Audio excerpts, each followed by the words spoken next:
Good morning and welcome back to the lecture series on performative gender and religions in South Asia. So, we have been discussing about the Sanskrit tradition, right, and the literary pieces that were written and produced in ancient India. So, Sanskrit verses, as far as the Indian tradition is concerned, we see that the origin of the Sanskrit kavya is not very clear, it is vague, and these manuscripts remain in permanent oblivion. We also understand that Sanskrit verses are esoteric in nature, they could have multiple interpretations. There is no definitive reading of these verses. There have been multifarious understandings of the Sanskrit verses.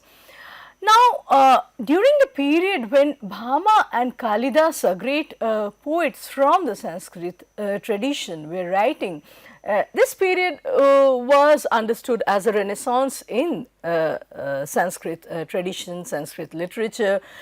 During this period, literary materials were transmitted from the orature. So, largely Sanskrit tradition used to exist in oral form, in the form of orality, and they got documented during the period of Kalidasa and Bhama. Now, however, having said that, we understand that due to the lack of specific methods of preserving and channelizing these texts to the posterity, and also because of restricted scope of exchanges, many of the manuscripts were lost in the process of documentation. Only what we find today is selective. So, Sanskrit court poems are usually characterized by formality and sophistication, and its thrust is on the aristocracy. They are chiefly characterized by grand expressions. So, although we see that the emphasis is on royalty, on royal personages, it is also true that Sanskrit verses or Sanskrit literature can be secular in nature. The focus has mainly been on spiritual transcendence, but they can also talk about things other than God or otherworldly, right. They can also focus on the this worldly affairs. So, as compared to the Sanskrit tradition, the Prakrit tradition deals with love life, and it is mainly inspired by the non-religious common man's life, right. Its provenance or origin is nature. It is deeply and greatly inspired by nature, and yet it is not restricted by any dictum, but Prakrit tradition is more flexible when compared with the Sanskrit tradition. Now, Sanskrit has traditionally had this tendency of hierarchically positing itself as superior, and it is known as the mother of all languages and the language of gods, such that the Sanskrit scholars have a tendency to show Prakrit as a derivative language, a language that has derived from and is subordinate to the Sanskrit language, culture and tradition. Now, Indologists such as Max Muller argued that during the invasion by the Sakas and the Greeks, the Sanskrit Renaissance period had greatly made use of the Prakrit resources and turned them into Sanskritized versions, which led in many ways for Prakrit to disappear into an oblivion, right. So, on the other hand, other critics would counter this argument, the fact that Sanskritization has caused disappearance or evanescence of Prakrit tradition. They would say that Sanskrit and Prakrit existed simultaneously, and the fact that not only Prakrit but also Sanskrit poems can have and do have strong references to erotica and this worldly affairs. So, Sanskrit tradition is not only dealing with transcendentalism. Now, we are going to talk about Bharata Muni's very important work called Natyashastra. Natyashastra belongs to circa 200 BCE, and it is a classical treatise on dramatics, music and aesthetics, which has been commonly attributed to a sage named Bharata Muni for its authorship. So, Natyashastra is founded on human psychology prevailing under the conditions of ancient India's civilization and cultural system, and its main focus is on stage performance. Natyashastra is an analytical text of dramatic performance that categorically describes the fundamentals of dramaturgy, such as Natya, Vithi, Bhav, Vyabhichari Bhav, Satvik Bhav, Bibhav, Anubhav, Rasa, Rasa Sutra, Nishpatti, Model Spectator, and the highly spiritual concept of Shanti. So, the tradition of Sanskrit scholarship regards Natyashastra as an additional Ved owing to its prescriptive nature. It is a compendium, a compilation of performative arts, drama, music, dance as well as fine arts. Bharata Muni leaves a deep influence on the subsequent Sanskrit critics and scholars such as Abhinav Gupta, Manmohan and Vishwanath in Indian aesthetics, right.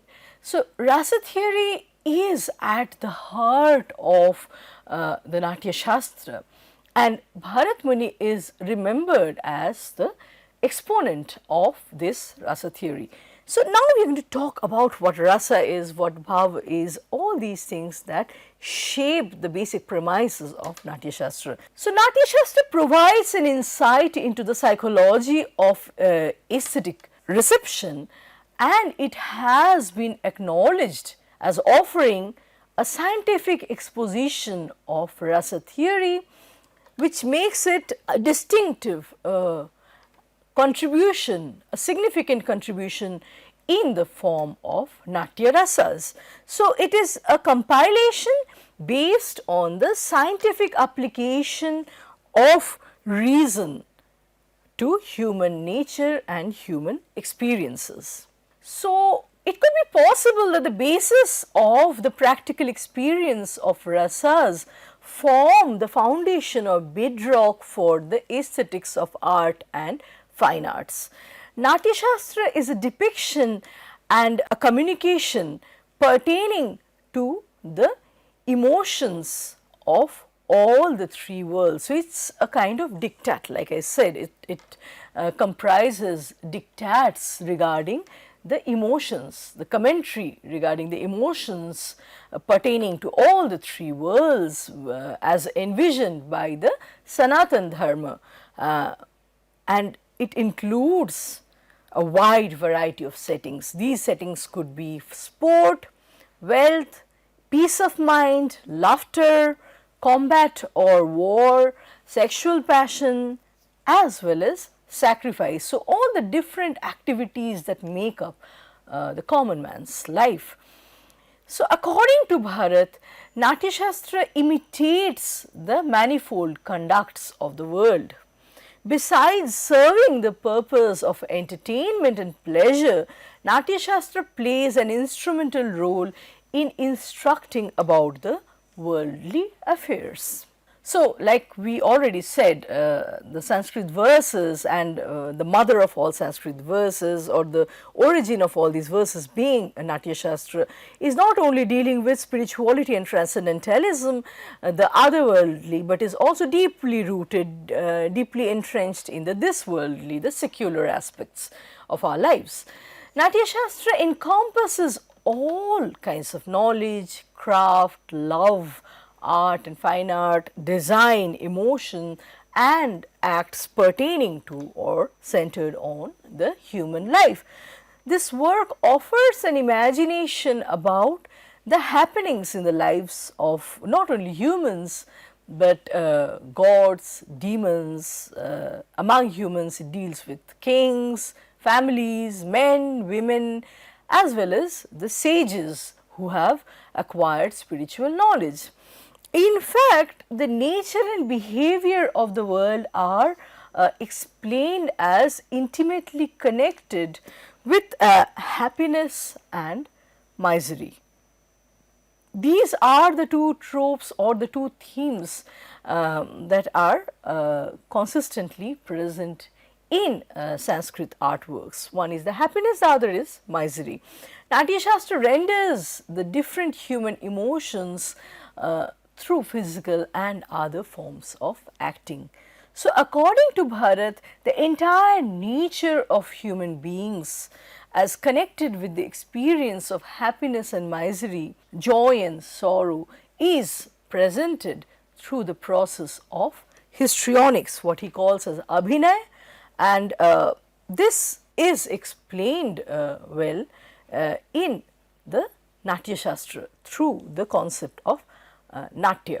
Now, let us move on to our understanding of Rasa theory. What is Rasa? Rasa is one of the basic components explained elaborately in Bharat's Natyashastra. Rasa can be roughly translated as an aesthetic pleasure, a relish, an emotion or rapture on the part of the reader or the audience, and it is derived from and in response to a work of art. So, this is a slok by Bharata Muni and this is how it goes. Anubhavyate anen vagang krotavinaya iti.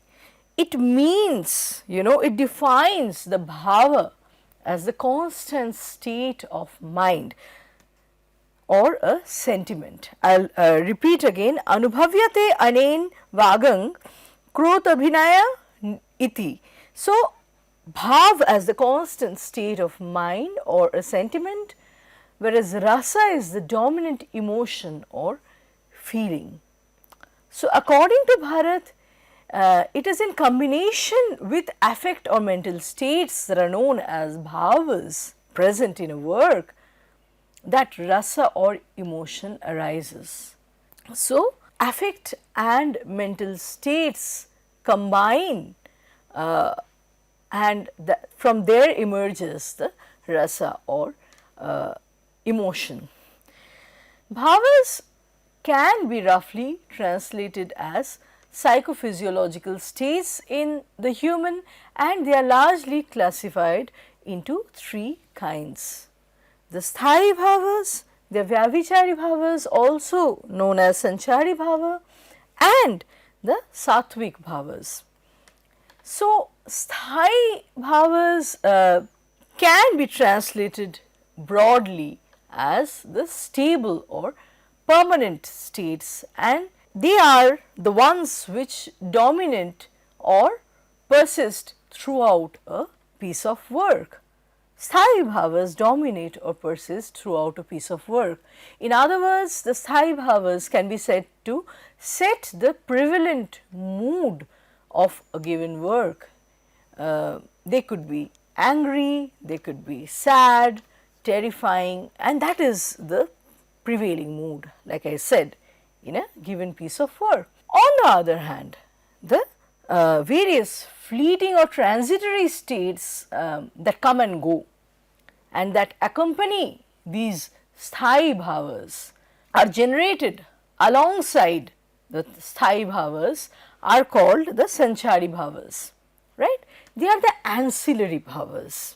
They accompany the steady and continual experience of sthayi bhavas. They come and go, they are sporadic, they are short lived mental states, the sanchari bhavas. And sanchari bhavas could include panic, fear, anger, a kind of hysteria or trembling, paralysis, stuttering and so on.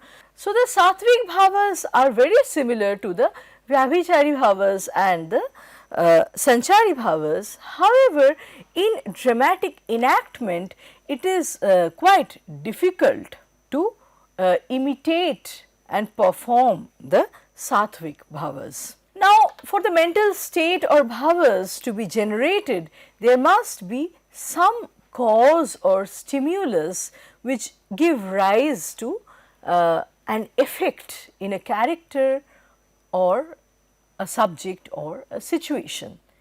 These causes, we could call them as antecedents or stimuli. They are known as bibhavas. In turn, the bibhavas generate consequences or effects, manifestations, and these effects or manifestations are known as the anubhavas. So, cause is bibhav, effect or manifestation of that cause is anubhav. So, bhavas or states may or may not be perceivable to our senses directly. To cite an example, let us take the example of anger. Anger in an individual person can never be communicated directly to another. It can only be suggested, it can only be expressed through various manifestations. Thus, whereas bibhavas in the form of stimuli or cause and anubhavs in the form of manifestation or effect can be directly seen, perceived, observed, they can be enacted. The mental states or bhavas need not necessarily be directly perceivable. And this very briefly I would talk about what T.S. Eliot is talking regarding the objective correlative, right. Now, let us talk about the origins of rasa, the concept of rasa. Where did it originate? Rasa as a meaningful word has been present in the ancient Indian culture for a very long time. It figures in Rig Veda and it also finds a mention in the Upanishads. It is found in our ancient treatises on chemistry and medicine as well. So, the particular sense of rasa associated with the histrionics or dramaturgy is found in Natyashastra by Bharat. It is a work of art, like I have already stated, which deals with dramaturgy in particular. Before Natyashastra, rasa might have been used in other works of aesthetics as well, but such works have perhaps not been preserved. So, the oldest known work where rasa theory has been used in the context of art and aesthetics is Bharata Muni's Natyasastra. The first existent work in which rasa has been used in an aesthetic context and with an aesthetic purpose is Natyashastra. So, according to Bharat, without rasa there can be no drama, says that it is the soul, it is the heart and soul of any play, right. The earliest use of this word rasa is found codified in the Rig Veda. In Rig Veda, rasa has been used to variously refer to different things. It could mean water, the soma juice, the cow's milk and any flavor in general. Now, Atharva Veda extends the meaning to the sap of the grain and also to taste, the sensation or the sense of taste. Later on, usage of rasa in the sense of taste became more common and prevalent. In the Upanishads, the usage of the word rasa becomes less concrete. This is because the Upanishads are essentially metaphysical in content and symbolic in their use of words. So, all words in the Upanishadic context acquire a more filtered and metaphorical or symbolic or metaphysical meaning than they have been used in other contexts. So, even as the concrete sense is still present in the Upanishads, the concrete serves to highlight the abstract. Hence, in Upanishad, rasa is used in an entirely new way. While the concrete meaning does exist, a more abstract application of the word slowly makes its presence felt. The most important quality of any literature, any piece of art is to attract or draw attention to itself. The audience should be attracted to the work of art, to the art form, and they should pay attention to this art. In the Indian tradition, beyond this mere act of drawing attention, there is additionally a focus or an onus on the art being an appealing entity. So, a work of art must appeal to the audience. In other words, it should not contain a mere shock effect, a shock value. This is to say that a lot of things come in vogue or trend and they afterwards subsequently are forgotten. Such things immediately catch one's attention, but later they fail to sustain us for a very long time.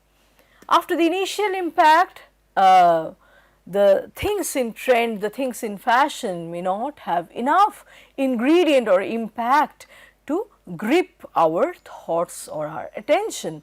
Thus, in the Indian context, ancient Indian context, a work of art is successful only when there is an appeal to it or associated with it.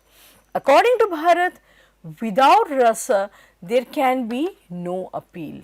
Hence, without generating rasa, a work of art, in this case we are talking about drama, a work of art, a work of drama is incomplete or unfulfilled.